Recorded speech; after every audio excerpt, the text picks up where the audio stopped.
Pina. Also with us, Corey Stroll, an attorney at law, also a certified firearms instructor. Gentlemen, great to have you both with us. Corey, I want to start with you and get your response to Alec Baldwin's explanation about what happened there with the gun. I mean, anytime you take any firearms class, the first thing they teach you is treat every gun like it's a loaded weapon. It doesn't sound like he's willing to accept that responsibility. Well, not does it seem like that. Those were his exact words. He said someone's at fault and someone's responsible, but it's clearly not him. But as the executive producer and the possessor of that revolver, he is the last person, the last man or person to be responsible. And the great thing about it, John, with the revolver, when he said in the interview it was an unloaded or supposed to be unloaded, all you have to do is look down. With the revolver, you'll see if there are bullets in that chamber, in that wheel. So when he cocked it, he would have seen a live round or a blank round go right into where he could have pulled the trigger, that hammer could have struck. So for him to say it was an unloaded gun and he wasn't responsible, it's beyond unfathomable. It's unconscionable.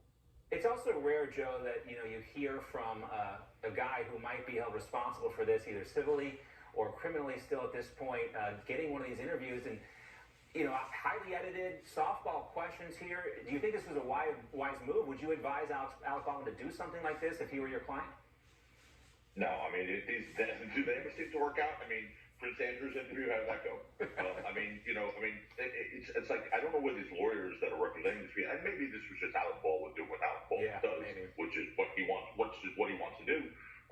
But obviously he didn't come across well there, right? I mean, look, do I think he's criminally responsible? Absolutely not. Do I agree that he would have known there was a bullet in the gun? No, he's not a firearms expert. He's not someone who knows guns. But, here's the bottom line. Somebody put a live round in that gun. And that is the individual who should be criminally held accountable, whoever that is or whoever knew about it. That being said, he came across horrific in that interview because to utter the words, do I feel guilt? No. I don't know if he even meant that, but I think he meant guilt for the legal guilt as opposed to moral guilt. But my God. It just doesn't come across well when you say you don't feel guilt for someone who your hand ended their life.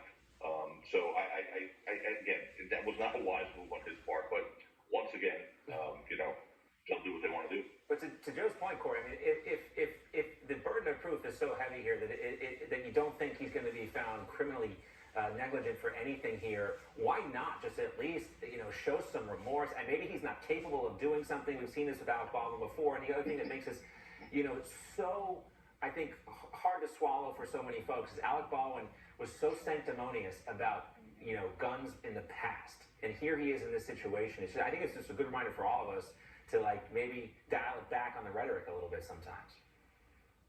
Well, karma is funny sometimes. And unfortunately, John, I disagree a little bit with Joe. It was very well said, Joe. I agree with 99%. But in New Mexico, they have negligent homicide or manslaughter. So there is some criminal liability that may come out against Mr. Baldwin. But Mr. Baldwin seems to take the stance of the typical Hollywood leftist liberal elitist that it's never our responsibility. We never did it. It's the firearm. It's somebody else that put the bullet in the firearm. That person should be held negligent as well. But Mr. Baldwin picked up a loaded firearm, looked at it, cocked it, and everybody knows if your finger's still on that trigger and you let go of the hammer, that hammer's coming down and it's going to fire that firearm. And that's basically firearms 101. I teach that to people who have never even handled a firearm in their life before. When I do these trainings and I qualify people for permits, it's the first thing you tell them. Never put your finger near that trigger unless you know what your target is and what lies beyond your target. And unfortunately for Alec, it was a very innocent young lady and a director behind her who was also injured. Next thing I want to talk about too, Joe, is what Baldwin might face here as the executive producer, really kind of the one who is supposed to be terminally responsible, making sure that all the subcontractors, everyone there, is doing what they are supposed to do.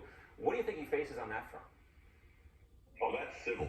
That's a civil liability, which there's no question he and his corporation and the production company of that movie are going to be responsible for. There's no question. I mean, they are civilly responsible for the death. I mean, it obviously was an accident, and there was a great deal of negligence.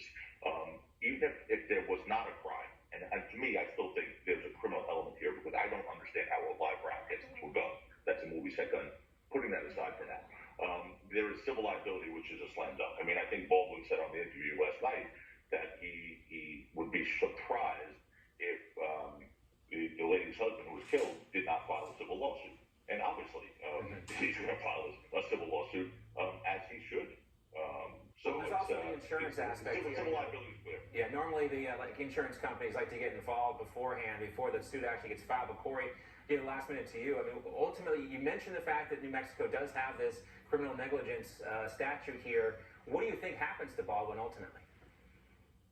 I think, again, he may play that position that he's this Hollywood celebrity. He may call in some favors. You know, law, Joe knows as well, being a defense attorney, law a lot of times happens behind closed doors. We've seen it in South Florida. We've seen it in New York. We've seen it across the country. Alec may play that Hollywood elitist card to get himself out to, like you said, I'm too big to fail. I'm too big to be charged. And this was a way to plant that seed that he has no criminal liability and responsibility. This was nothing but a PR interview for Alec Baldwin. Maybe based on what we've seen so far with that weird interview he did on the side of the road on the cell phone camera and then kind of snapping at his girlfriend or whatever she is, and maybe he just should go away. Just stay out of sight for a while. Maybe the best advice. Great to see you, Joe. Corey, thank you guys so much. Have a great weekend. Take care, John. All right, stay with us.